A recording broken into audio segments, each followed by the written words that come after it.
At T-Mobile, our critical mission is providing unparalleled 5G coverage for when connectivity is mission critical. Introducing T-Priority, America's best 5G network experience for first responders, even in times of congestion. More capacity, faster speeds, better coverage. T-Priority from T-Mobile, built for tomorrow's emergencies, ready today. Discover more at t-priority.com. For qualifying organizations on eligible rate plans, coverage not available in some areas and may be impacted by emergencies. Will Smith? Sequel to a Detective Pikachu game? DLC content? And what movie should we do this summer? That's right, it's time for a PokeBreak.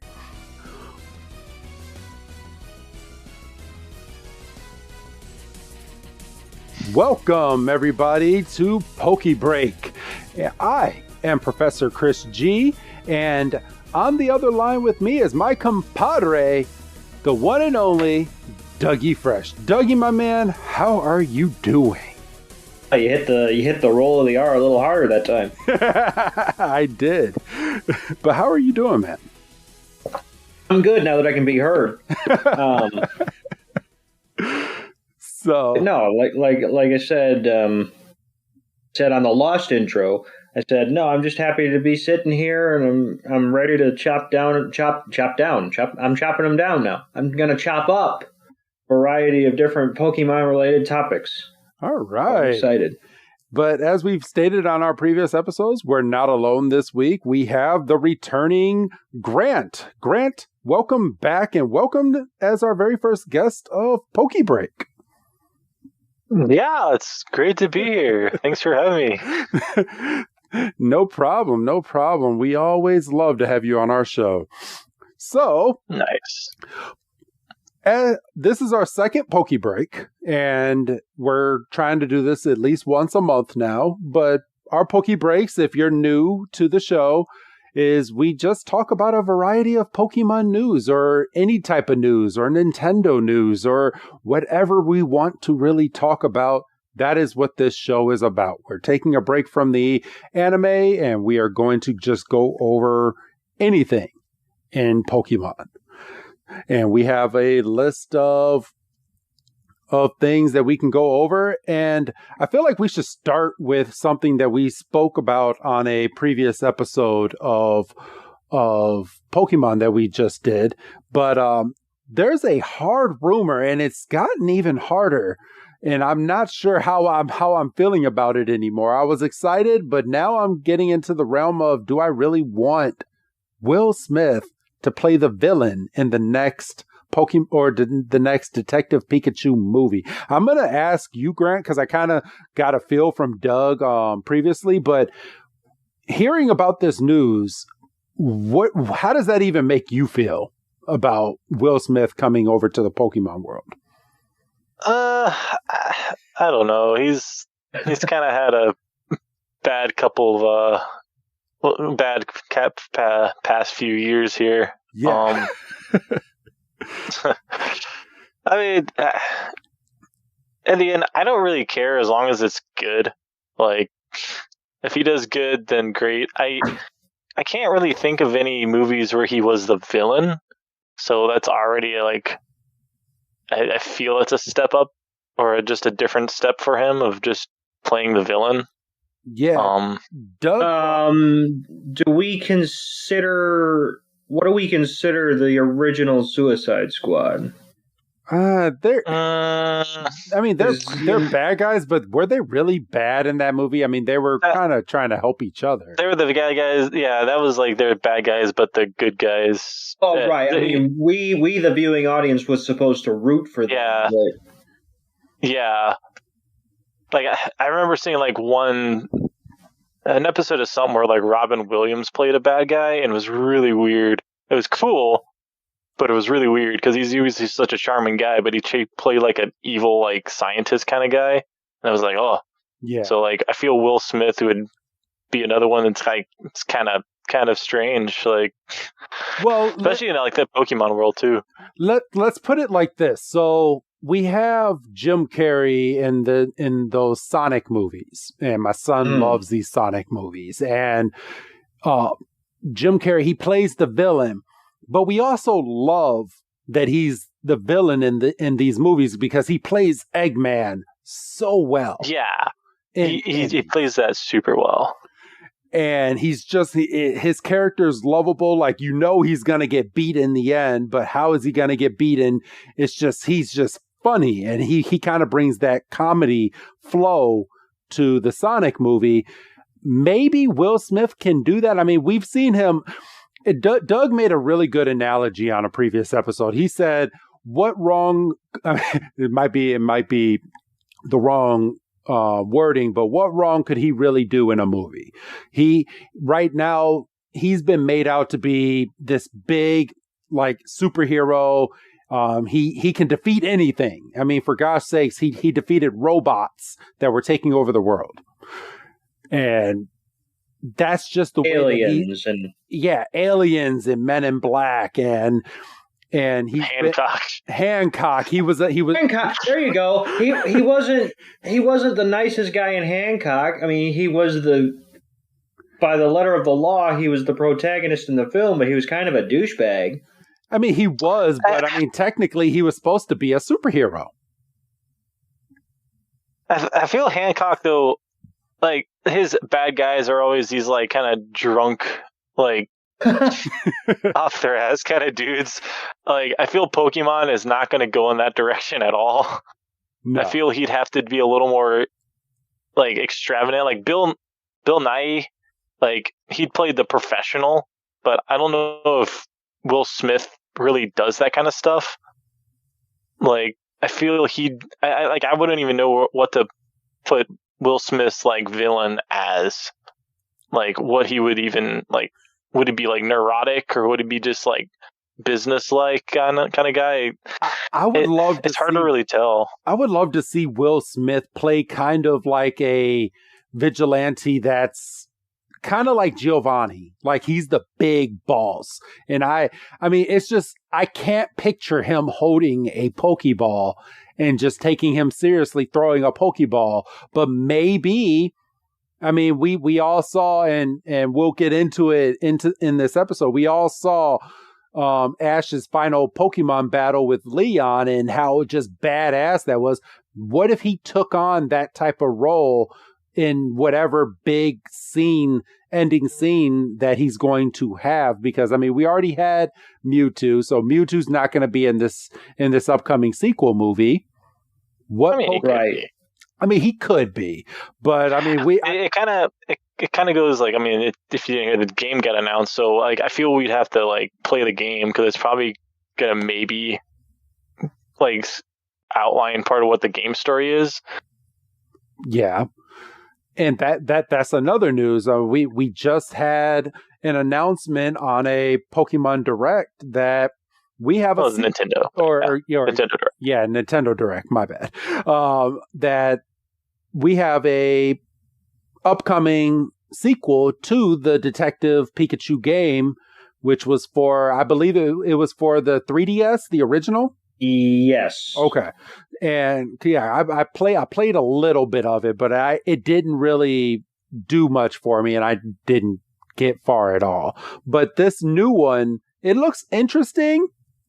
But I mean, it's on the Switch, which is a big plus for me, because, like, there was a point where I'm like, I can't play DS anymore. Like, I'm too, like, I just can't, like, as an adult, it's tough to play DS. Yeah.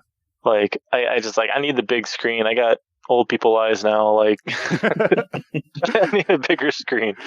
I'm the same way. And when I saw the preview to this game, and it's coming out soon, and I was like, October, right? Like, yeah, October 6th. Yeah. So this game is coming out fairly soon. So this game is already in its final stages, and the whole premise of the game is done. Because I thought we were done with Pokemon games, like fresh Pokemon games.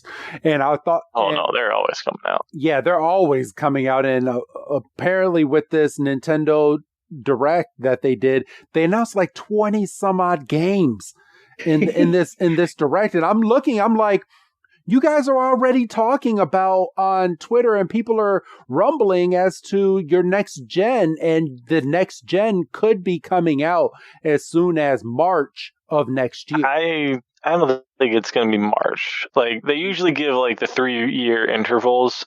I wouldn't be surprised if there might be like an announcement later in the year about like another Arceus, like a Legends Arceus, but maybe not Arceus, but like another Legends style game. Yeah, but and I wouldn't hate that because I did love Arceus. Yeah, I say that one. That one got a lot of people like stoked, and then like Gen 9 came out, and it was almost like a step back, and people were kind of bummed. Because like, I liked Scarlet and Violet. I know everyone has their gripes with it, and I understand those, but I see what they were trying to do, and I agree with the ones that were like it seemed a little rushed, and it feels like if they had more time on it, it could have been like spectacular. Yeah, like I did like Scarlet and Violet, and I was real hype, and the game was really good, but the premise of Arceus is, I thought Arceus was going to be a preview as to what all these new Pokemon games are. Like, you're sneaking up behind Pokemon and you're just whacking them with that ball, and then you're catching them, and you don't have to actually go in and battle. You can just go up and just throw these balls and just catch them and just see the Pokemon in their wild habitat. And if a Pokemon gets angry with you, it literally chases you for like a mile to try to get away from it. Oh yeah, they will kill you. Yeah, like, that's always fun. You can die. And I love if you fall off that cliff, you will die. Yes. So the stakes were higher. So, and I loved it, and you're probably gonna be like, wait, what? I literally got to the ending of that game and found out that I had to complete, I think, the Pokédex or whatnot. Pokédex. And as soon as they told me at the end of that game that I have to complete the Pokédex in order to battle Arceus and to actually get the true ending to this game, I was like, fuck this game. Because it was so hard to get to that point, and that last boss that you get to before they give you the whistle. I haven't even beat him yet because I'm struggling. Like, forget their name. It was the Cynthia dude. Yeah. Like, at the end, like, spoiler alert. Like, I was like, oh, cool. I finally defeated all his Pokemon. And then they're like, here's a 7th one. I'm like, fucking damn it. I know. Like, I was the same way. Like, I remember I was in the middle of having COVID, and I had nothing to do but be in a room isolating with myself for 5 days.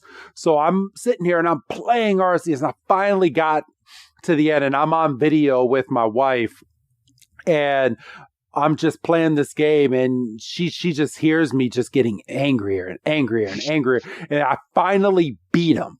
And I was like, hell yeah. And then he's like, ha ha ha, you think you won. And then he throws out another Pokemon. And my Pokemon literally has like 2% health. And yeah. And I'm like, fuck this game. And he just goes and he's like, ha ha, I beat you. And I was so mad. I went online and I found a guy that beat it. And I found out what Pokemon he used. And I literally copied his battle to the T because I was so frustrated with that game. Even though my battle ended up being a little bit different, but I still got the gist of it. But man, I was so mad. Doug, you have no idea how bad I was cursing this game. My wife was like, are you okay? I was like, no, I'm not okay. I was like, I just beat this guy, and he comes out and brings out another Pokemon and just rolls me over. And you want to know what she told me? She said, sounds like you need to be better at that game. I was like, oh. I mean, yeah. Pretty good, bro. Ursula's. I know. I was like, man. But okay, all right. So back on the Detective Pikachu. So they gave a release of October 6th of this year. I watched the trailer. It was a nice little 2-minute trailer for this game. I wasn't too keen on the voice. Maybe because I'm used to Ryan Reynolds in the Detective Pikachu movie. I remember like when the first one was about to come out, like people were expecting like Danny DeVito to voice like Pikachu, and like now that like the movie came out, and it's like, oh yeah, that Ryan Reynolds was a way better choice than Danny DeVito, because Danny DeVito does not have that like fatherly figure that he ended up being. Yes. And who do we know who's voicing Pikachu in this game? What actor they chose? Let me see. Game, I don't know. And I say like they'll probably get a cheaper professional voice actor, because you very rarely see licensed games get. Ooh, this doesn't make me feel good either. This game is less than $60 brand new. What? Yeah, I don't know. You should be happy about that. No, I mean I'm happy about it, but why is it not $60 or $70? So I think it's because like I think it's not like a big open world like Fiesta Bash. It's a story. Oh, so like it's gonna be more like you start out, here's like some backstory story stuff, then you go and do more story stuff and probably a little like puzzle. Like it's probably a more straightforward like story that might take maybe 10 hours to beat, whereas like the regular game or whatever, like Tears of the Kingdom and all that, there's like so much to do in that game that I got overwhelmed with that game. Yeah, it's a little overwhelming because there's so much to do. Yes. Therefore, it's justified that the price goes higher because they worked a lot harder on it and spent more resources. So, am I to think that I paid $60 for Pokemon Snap and that I can literally go online and pay $35 for this game, like across seas? Like I can save myself $15, or I can pay $50 and buy it here in the US. But I can literally get the Japanese version, which has the English setting in the game, and I can buy it for $35 is what I'm showing on here. As long as it's not region locked. Yeah. Oh, I was going to say. I should. Because like I made that mistake once. And it's like, oh, well, now I have a Japanese game that I can't use. Yeah, I should look into that. Yeah, someone in our feed let me know, and I might Actually, I don't even think I would need to pre-order. I mean, unless you want to get really crazy and just buy a Japanese Switch, like. You know what? I do. We have 3 Nintendo Switches, and one of my Switches upstairs is from Japan, and it still plays US based games. Huh. Well, I mean, there you go. Yeah, I do have a Japanese Switch up. Yeah, I do, because I got it so I could try to mod it, and it worked, and it's not locked, and I didn't get in trouble with it. So yeah, maybe I could save myself $15 and pay $35 for this game. Maybe.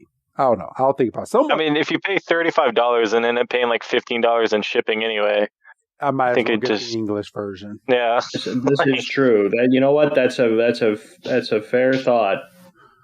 So yeah, I'll think about it. So I'll see someone in the chatter that wants to comment on this video. Let me know what you would do.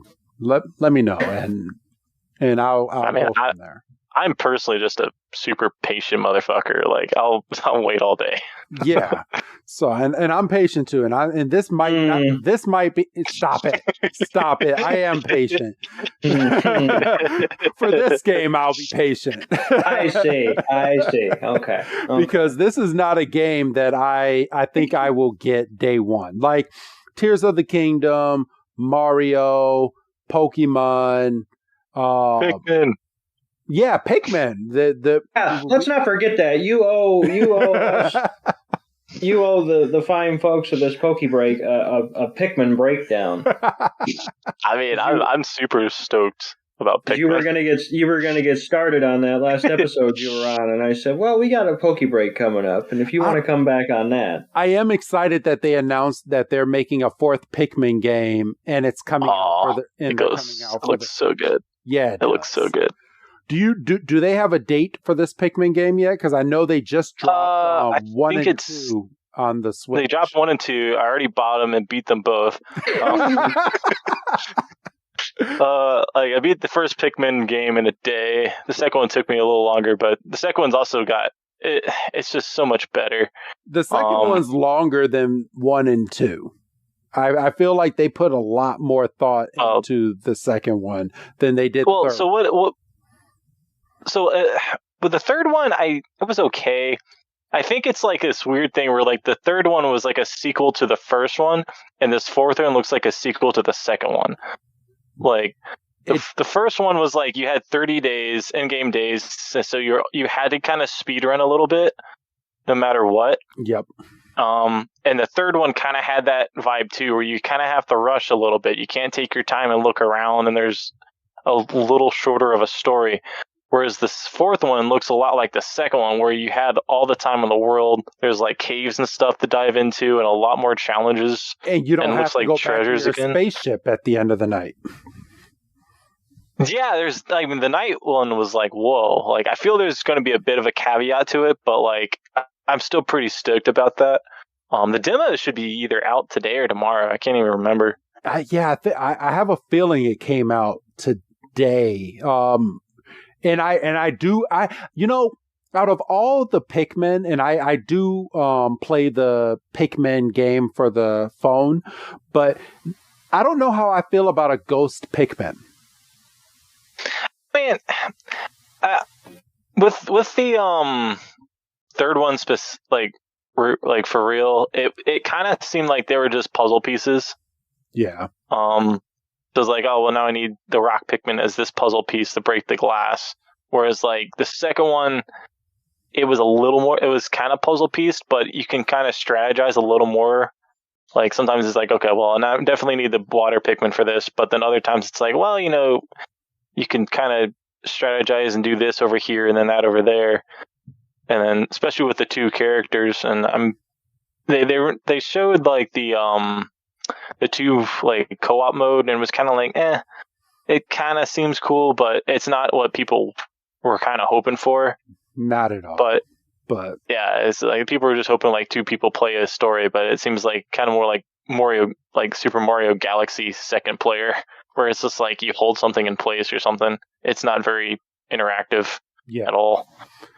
So that Kirby game did the same thing, where it's just kind of like if the second player is just there. Yeah. It's so the adult can play and the 5-year-old can kind of just do something. Yep. And you can just jump on their head to get to the next cliff. It's one of those. So yeah. So yeah.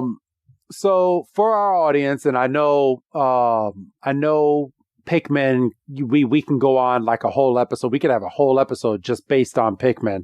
But Grant, if you could give like a 1-paragraph description of what Pikmin is, and like for Doug, because Doug doesn't really know too much about Pikmin. How would you describe Pikmin to the modern person?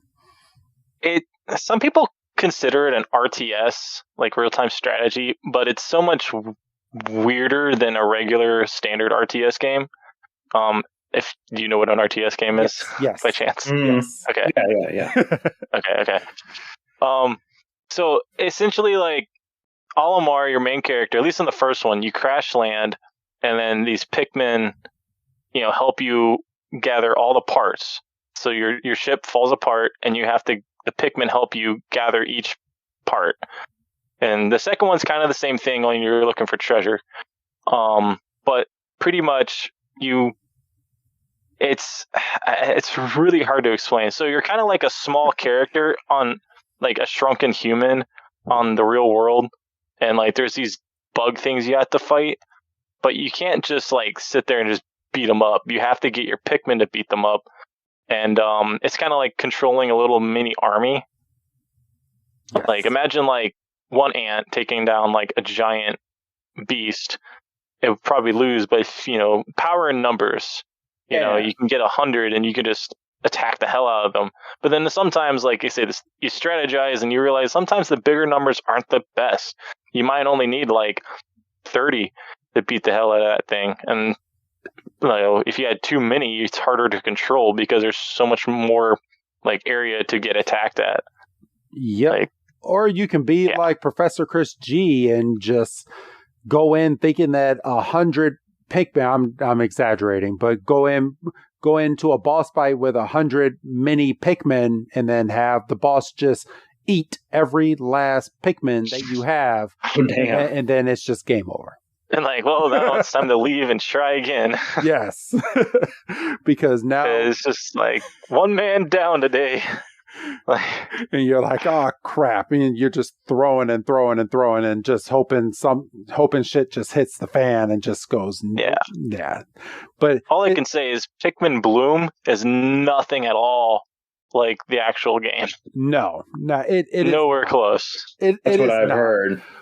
But if you like Pikmin, it's a good time passerby, I guess. Yeah, I mean it's a step counter. I liked it. I kind of. Once I got a new phone, I reset everything. I was like, now I don't feel obligated to do this. So yeah, it's out there. It's really easy to advance in Pikmin Bloom as well. So it's I believe I got up to like level 40 within like 5 or 6 days of just grinding that game, and I was like, this game is really easy. I was like, it took me 2 years to get to level 40 in Pokemon Go. I was like, I can't justify it. I haven't played Pokemon Go in a while for no other reason than just like I didn't feel like it. Like I turned it on the other day, immediately caught a shiny Frillish. I'm like, well, that's the best that's gonna happen.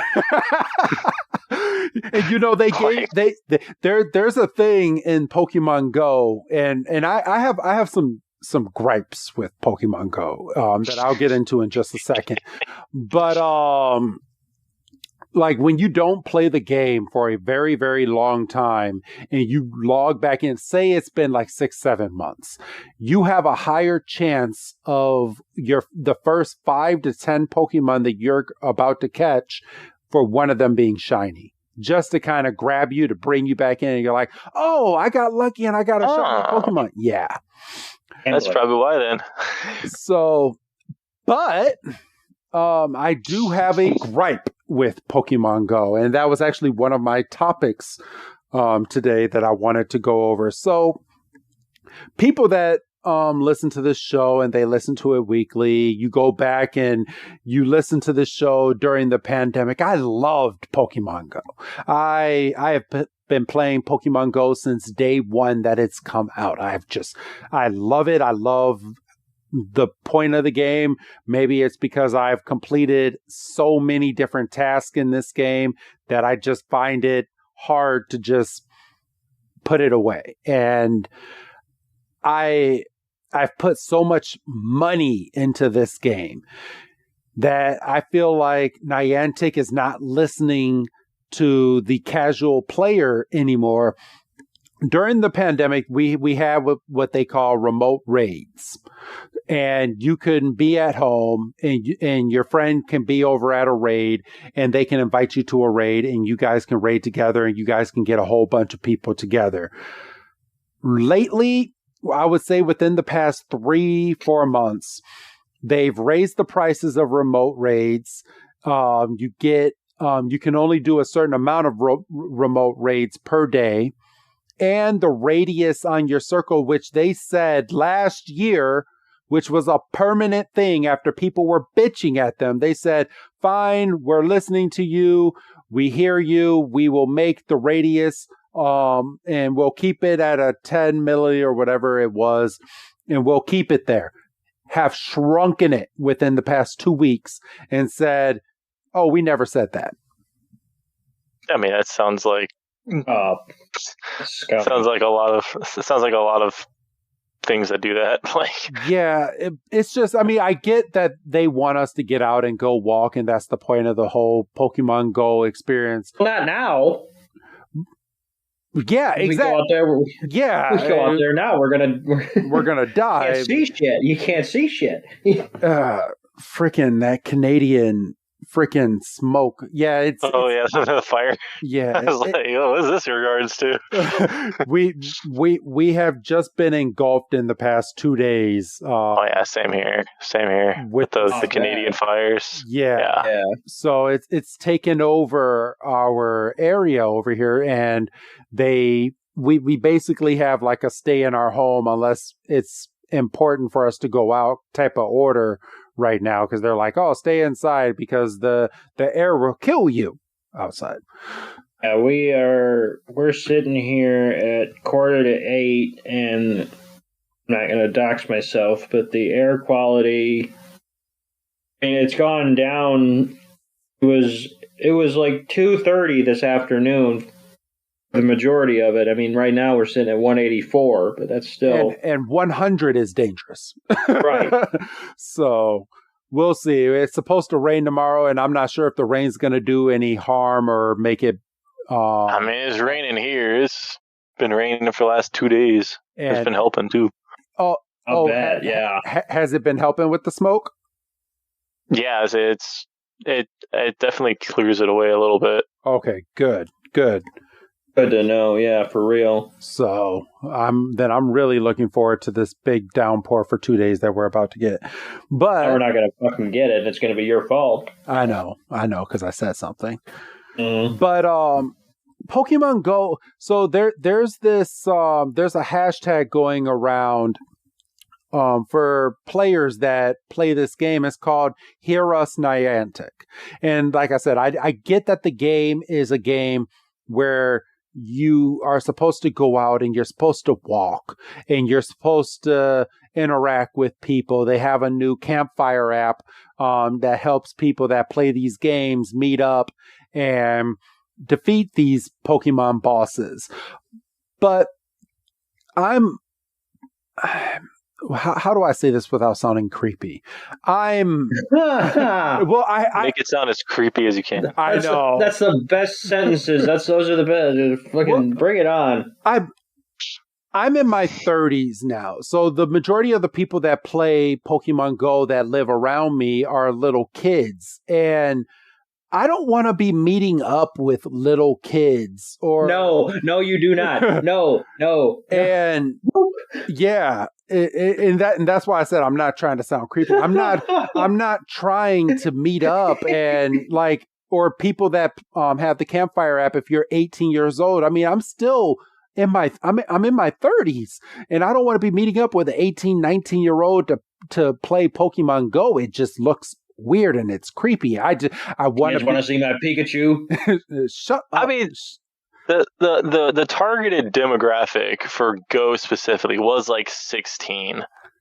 So like it's not for like little kids. They already like kind of stated that. Yeah. So like I mean, if you go out to a raid and there's a bunch of 5-year-olds, you should also be concerned of where the hell their parents are. Like who? Why is everyone letting their 5-year-olds run around the streets? Like you would be surprised. I've like during like when they do the Pokemon Live events and people are like all out and about and they're walking. Like my community is pretty good. Like you'll see teenagers and you'll see people on their bikes, and then you'll see those one-off couples where the boyfriend is dragging his girlfriend out to go play Pokemon Go. And she looks like she doesn't even want to be there, but she's doing it for him because she loves him. that sounds he pays the bill. Yes. So, I mean, but I get it. But there's a hashtag that's going around called Hear Us Niantic, and people want to be able to be at home, and they want to be able to play the game and be able to do what we were doing during the pandemic. And yeah, if there's a challenge that we need to do where we have to walk, like we have to walk 2 kilometers or 5 kilometers to do it, we'll do it. I don't mind doing that. But to limit us on how many things that we can do with the raid battles, and now we don't, I mean, I get they took away, go ahead and take away the extra boosted stance when it comes to battles, but just let us do our remote raids. Why are they raising the price? For 3 remote raids, it used to be, I believe, like 250 Pokecoins. It is now sitting at 515 in the game. And in order to get 1,000 Pokecoins, you have to spend $10. And so they want us to spend more because you can't just buy $5 because all you're going to get is 500 Pokecoins. There's no real way to justify having to spend $10 on something you're charging just a little over $5 for. And I mean, that's just in general, like, free to play games. Like, I've thought there were scams. Like, yeah, like there's scams, like, and like you can slap any like franchise on it. Like, you can go out there and see the Despicable Me, on like free to play game, and then spend like $30 for each minion. Like, it doesn't matter what franchise it is; they're all going to be exactly the same. But it's not actually free. It's going to nickel and dime you to death. Yes, like, and it's just kind of how they work. And trust me, and I used to, and I was one where I was willing to give my money to play these games. And I get it. And I know they're trying to make money. But I'll use an example. So everyone that plays Pokemon Go, and I'm sure, Grant, you're aware of who Mystic 7 is, right? He's the famous YouTuber that got in on Pokemon Go on day one, and he's been sponsored by Niantic to go and travel the world and kind of give them props and stuff. Okay. Yeah, so he's just a famous YouTuber. You can Google him. He has a whole page and everything verified. It's bad when one of your paid sponsored people are going on YouTube and bashing your company now. And talking about how Pokemon Go is on a downfall and that not many people are playing Pokemon Go because Niantic is running away its clients because they're trying to nickel and dime you. And it's going to end up like the damn Hogwarts game where they're just going to sit there and finally cancel it. I mean, I don't see them fully canceling it, but I think Pokemon Go will stand a little more of the test of time. Like all the other like Nintendo like games, like free to play game. Like I know there was like a Mario Kart one. Yeah. There was a Animal Crossing one. I don't know of these anymore. Like, are they even still around? Like they definitely tried their hand in that market. I'm gonna go on the market right now. Because I used to play. I don't know how much influence Nintendo has over Niantic when it comes to like responding and stuff. Because I know Nintendo in general just that's their downside is they don't listen to shit. No, they don't listen to anybody. But I don't know what Niantic does compared to Nintendo and how much Nintendo influences their decisions. Which is probably why. I mean, because like Xbox and PlayStation and let's see, people that do the Steam Deck, like they listen to their consumers. Yeah. When it comes to Nintendo, just like you said, they don't listen and they do their own thing, and the reason they do that is because people are going to buy their stuff because they are the family console. They don't. Yeah, see, and they're going for that. Like Xbox and PlayStation, they're going for hardcore gamers, whereas Nintendo's like there's still that other giant market out there. Yes, and that's what they're going for, and that's why they still like dominate a lot because they go for those families, and families are big business. Yeah. No, Pokemon Go. Kids.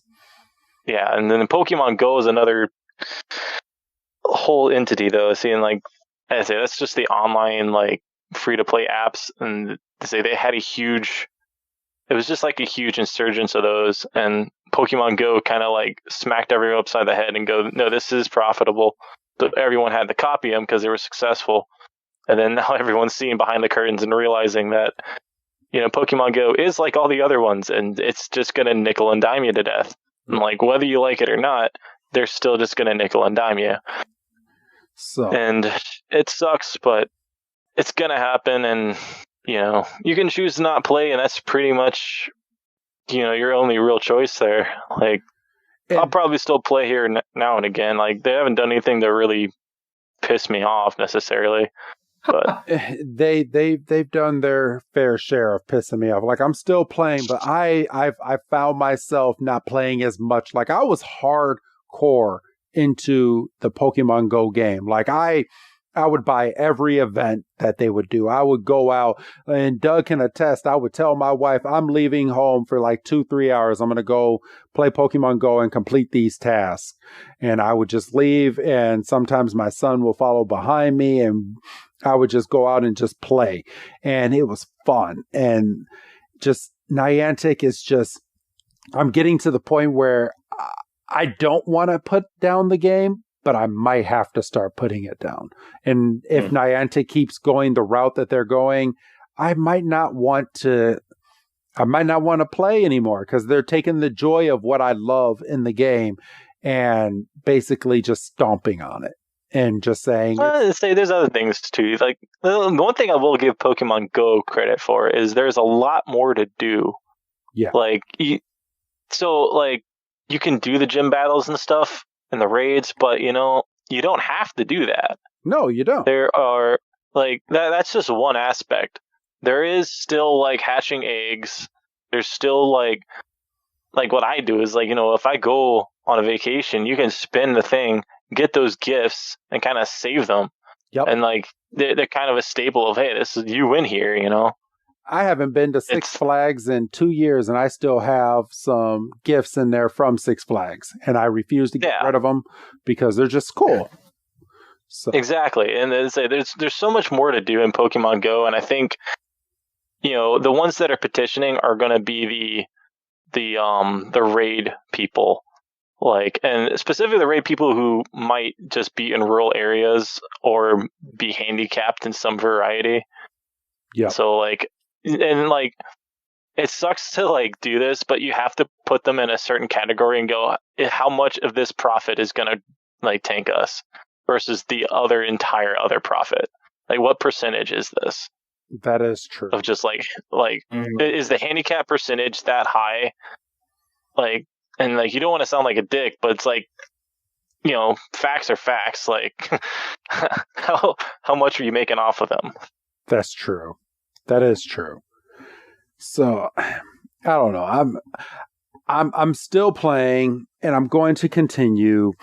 But if they keep doing there's these elite raid battles, and I just got my very first Master Ball in the Pokemon Go game, and I'm saving that sucker for when I get to one of those Galarian burrs that keep running away from me.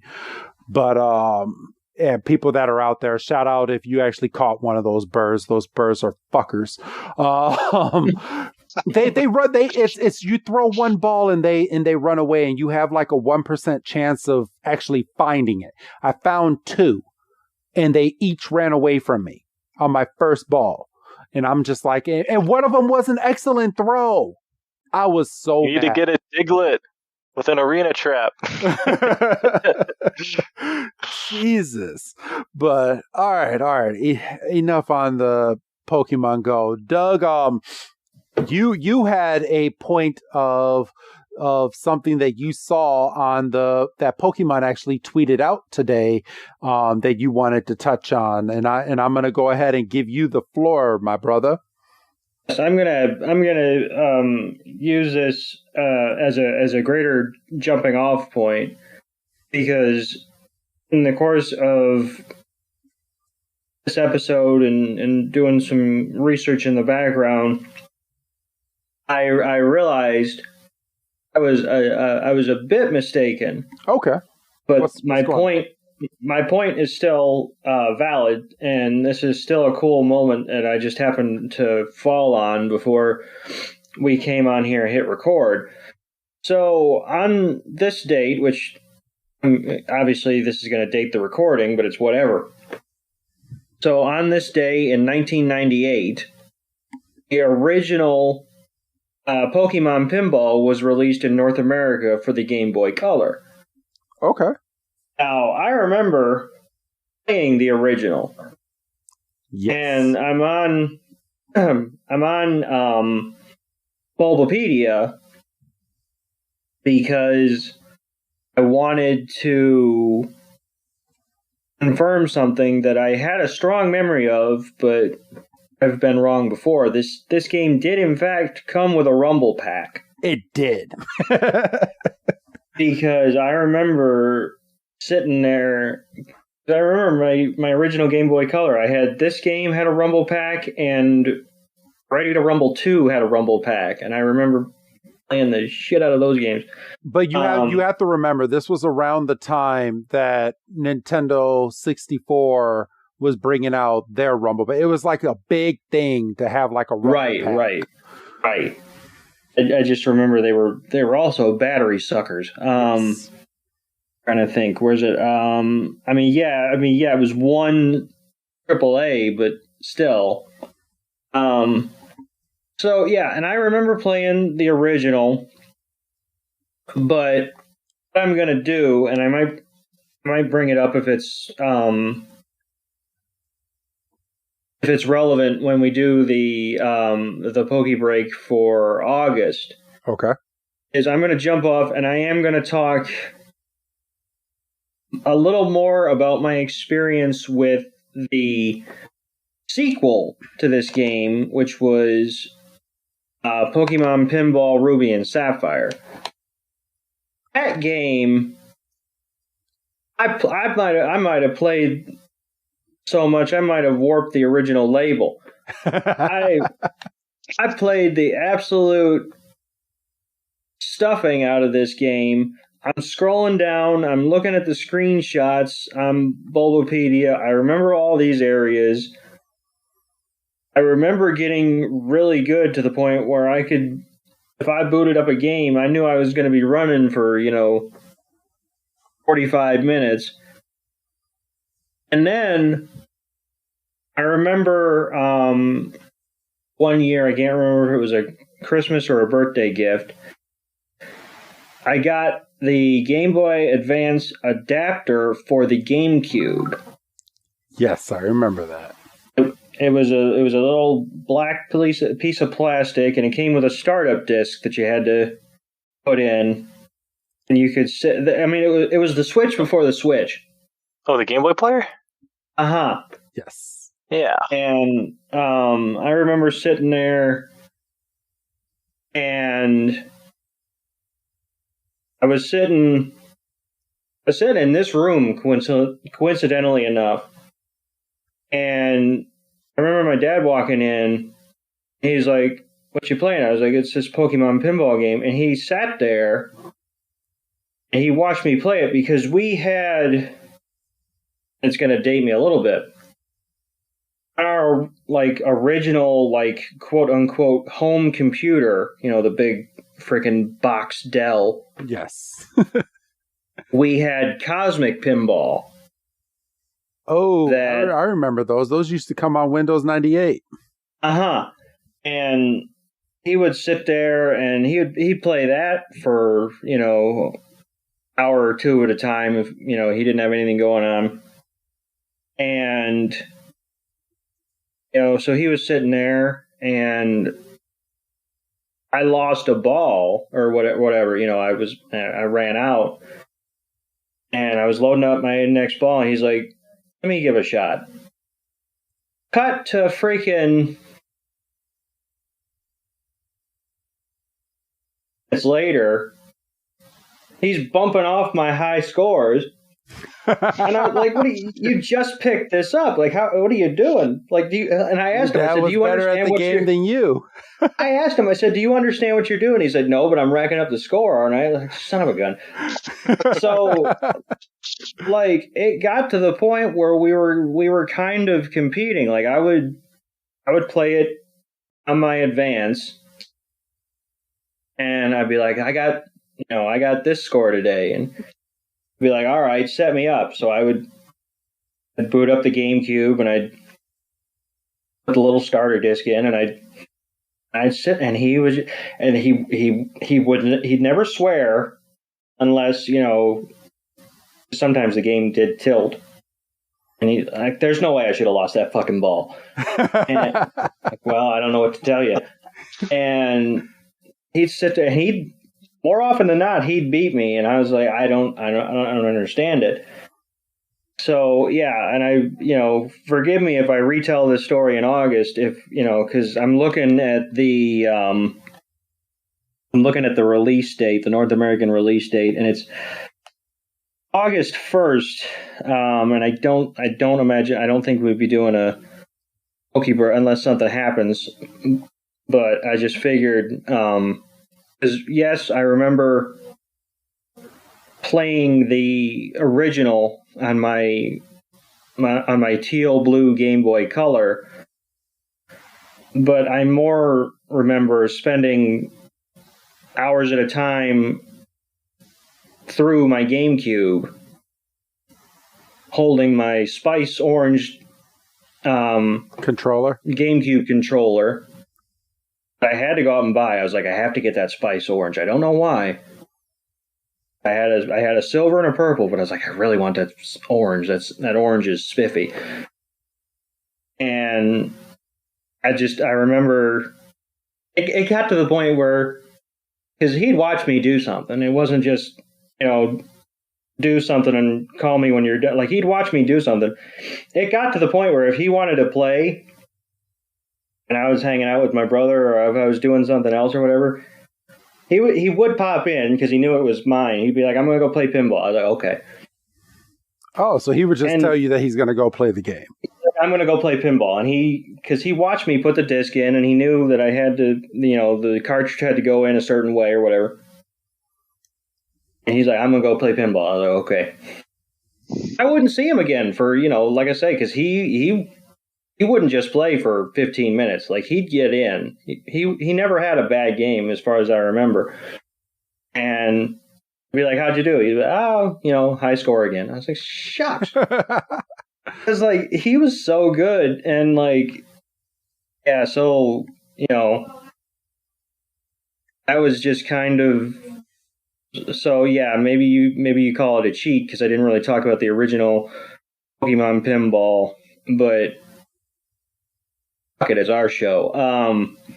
Yes. So, yeah, that was something, because I told you before we got on record, I poked a little fun at you because you have like 10 things on your rundown sheet. I was like, well, shoot, I'm just gonna Google Pokemon news and see what comes up. And this was literally like the third tweet on their account. And I was like, this couldn't be the original. And they have a repeating GIF. And I was like, yep, that's the startup screen.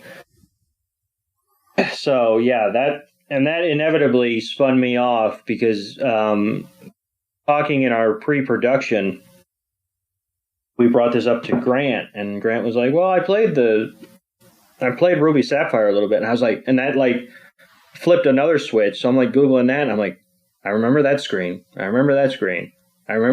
You went down memory lane. I went, I got lost in that rabbit hole. So,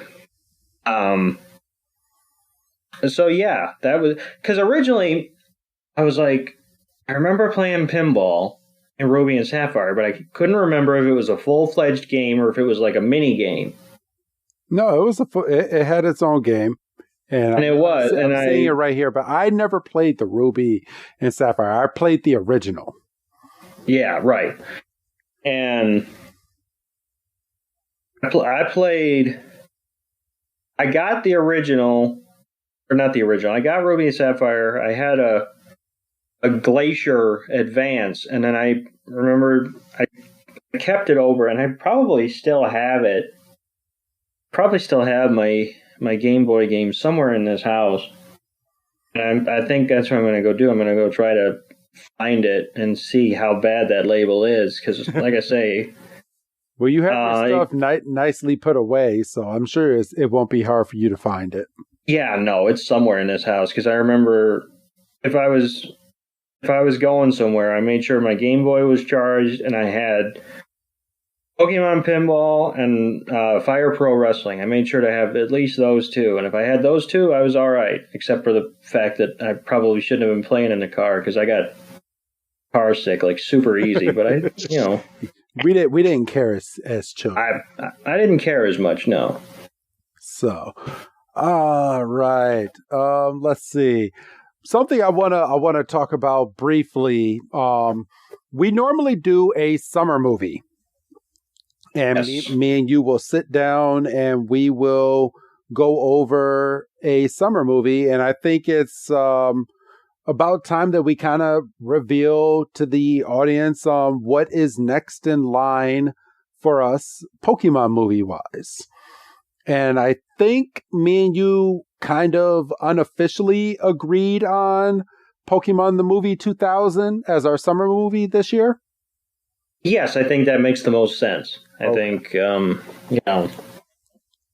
mean, we've kind of been able to pick and choose, and we had a couple occasions where like a new movie would literally come out, and we were like, we'd be like, well, we could this.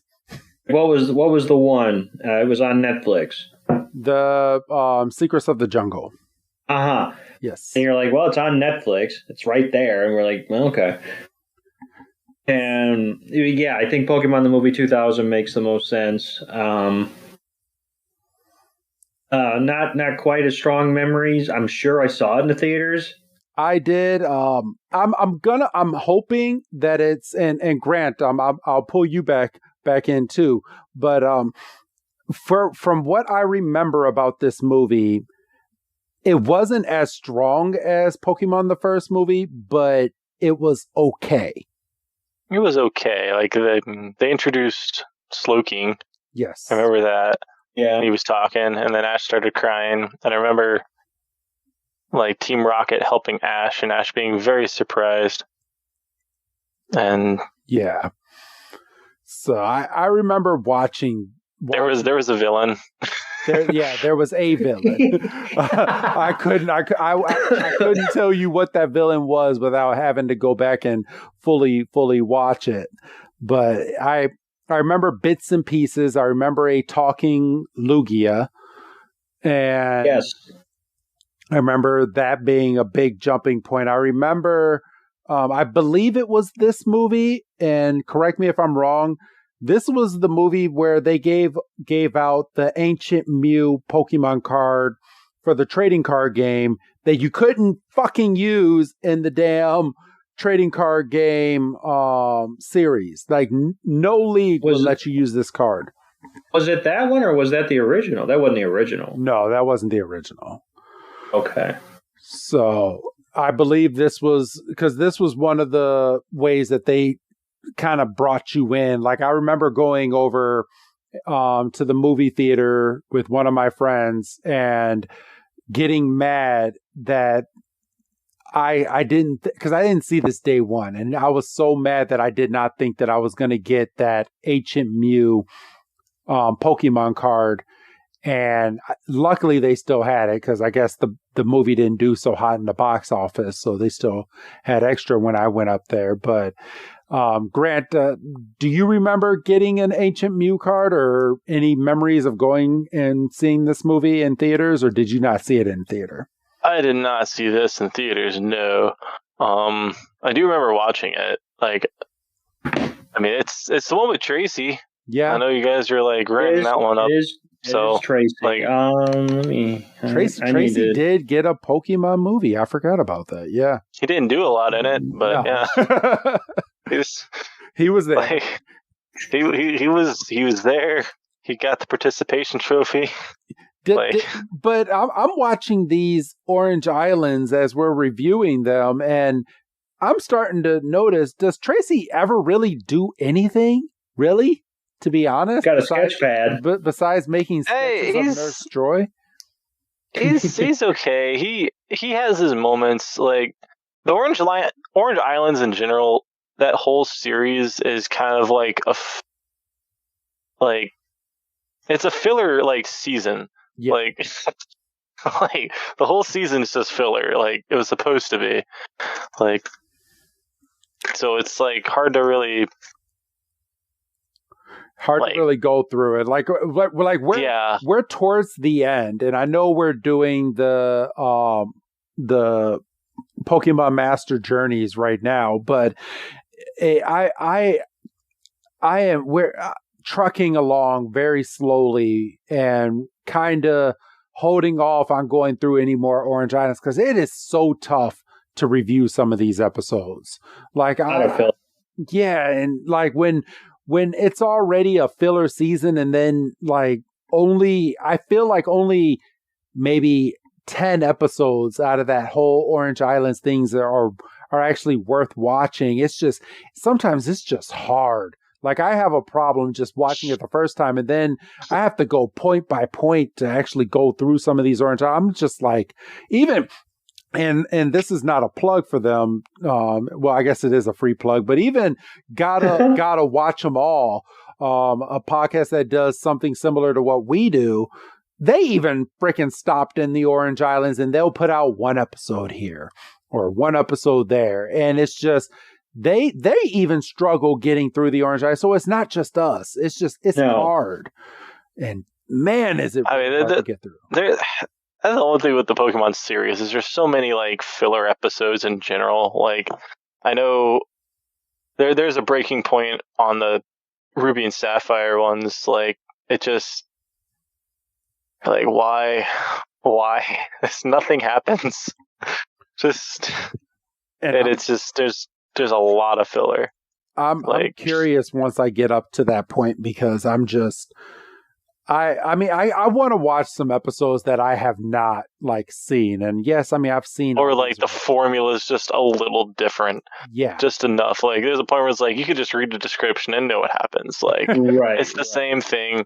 Like Team Rocket's going to bust in. Eventually they're going to do the like, oh, well, it's super metal, so they just heat and freeze it and then it breaks. That happens so many times.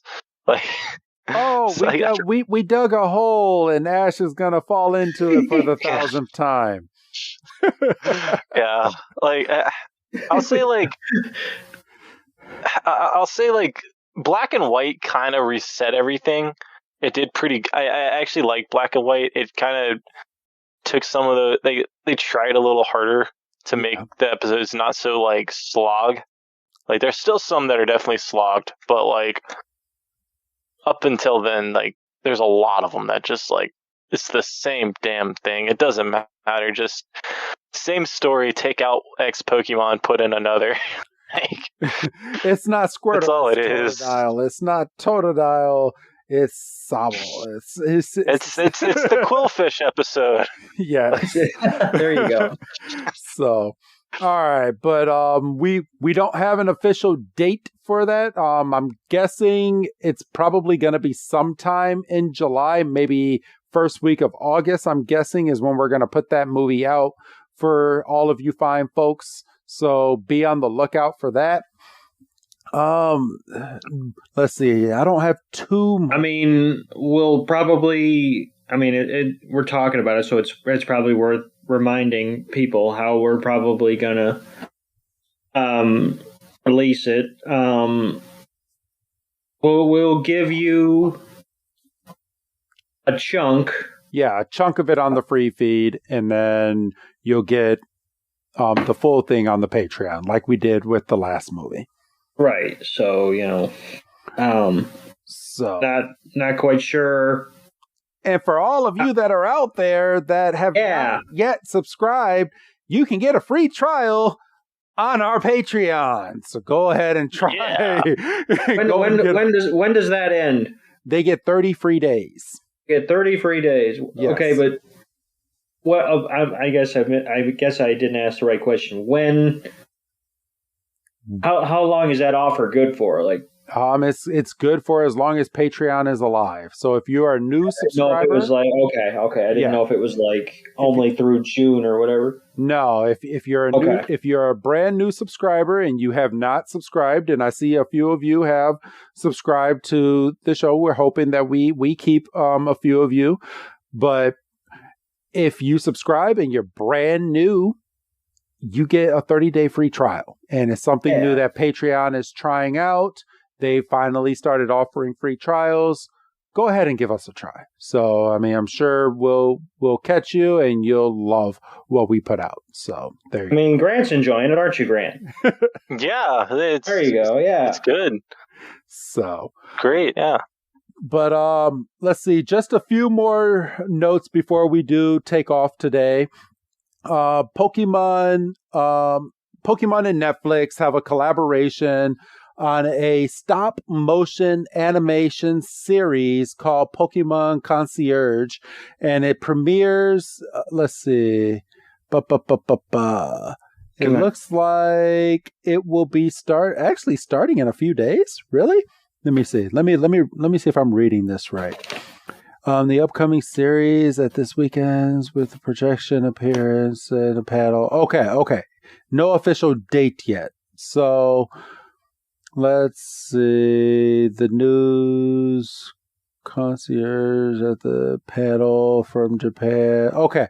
So they're going to be giving Netflix is going to have a panel on July 1st where they're going to preview the Japanese version in Japan.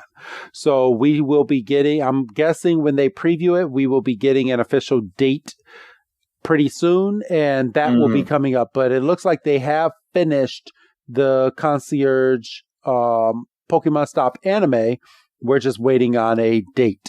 And this stop animation for Netflix, I mean, it looks okay, but this kind of looks like it's something for more like of the younger audience. It looks like they're going for more of like people like my daughter who's 4 or like 5 or 6. That's the audience that this looks like it's being made for. And have you heard about any of this, Grant, to kind of talk about? I mean, I think I've seen some of it. I mean, I say it's clearly made for like 50-year-old dudes. Oh, yeah. You think so? I mean, it looks okay. It looks cute. Yeah, I'll say that. It looks cute. It doesn't look like. It looks like Cocomelon, but for Pokemon. I was going to compare it to like Pingu. Yeah. It's like I like Pingu, but it's definitely like there's not some in-depth like deep story into this. It's just kind of like little situations. Yeah, that's what it looks. Bright colors, you know. Yeah. Just quick little shorts and stuff. Yeah. So that's, I hate to be this guy, but that's easy content for us if we want to and to break them down. Yeah. I'm sure it will not be hard at all to break any of those down. I'm just going to throw that out. Detective Pikachu 2 is going to be a 4-hour movie. With an 8-hour review. Just wait. Just wait. We're putting it out there right now. All right. So let's see.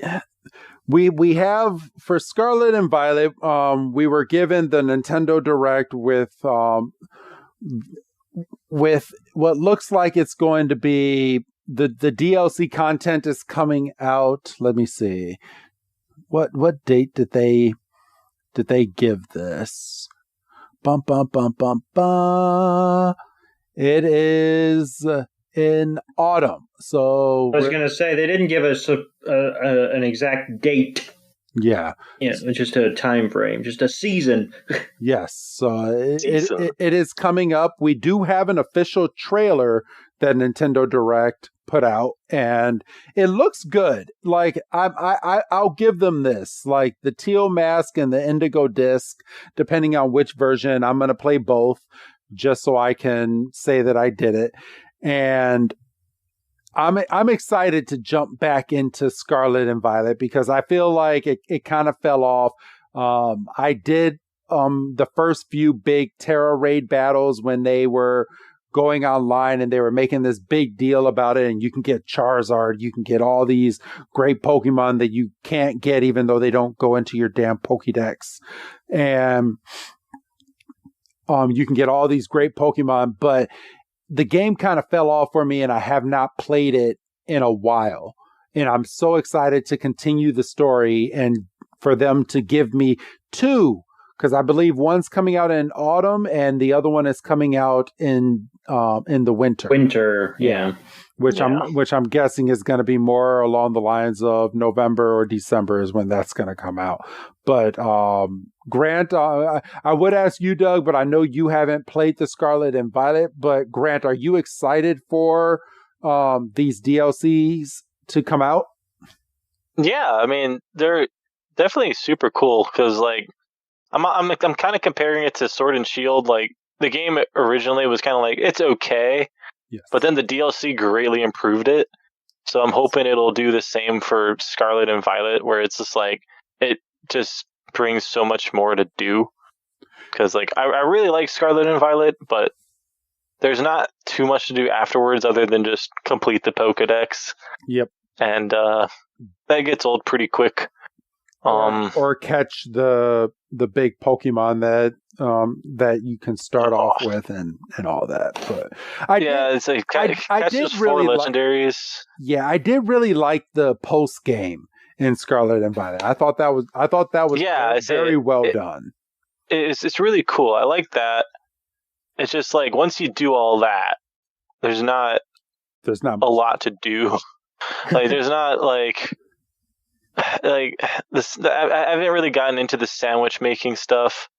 Neither have I, and I had to say I need to get all the coins for the Gimmighoul, and so I can evolve. I did that. Oh, you did? I did that.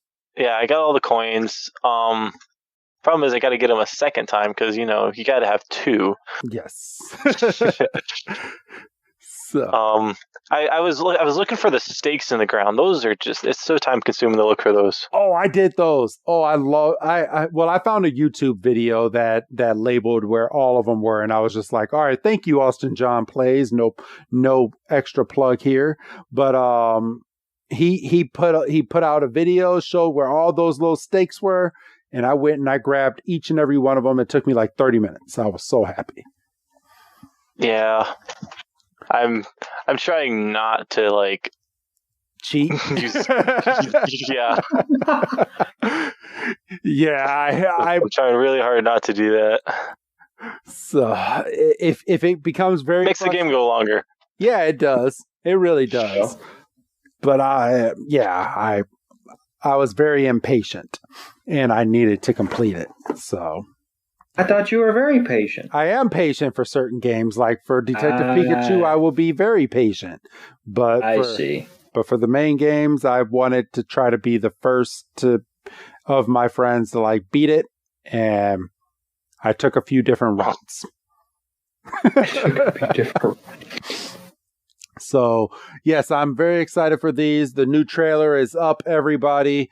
You can go ahead and go online. It looks very, very neat. We have a few Pokemon. It looks like we're getting 6 legendaries is what is being rumored on the first part of the DLC. I don't know if that's going to be broken into both, but I do know that we have 6 legendaries that are coming. What do you have any guess as to who these Pokemon are, Grant, or have you not dove that deep? I mean, there was that weird Suicune looking thing. Legendaries are kind of getting old. Yeah, like there's like 50, like there's almost more. Like you can make a full like Kanto dex of just legendaries. Like, yes, and maybe I'm just like the dumb one here, but I had no idea there was a difference between mythical and legendary. I thought they were all the same. And I mean, there's a difference, but the only real difference is the marketing. Yeah.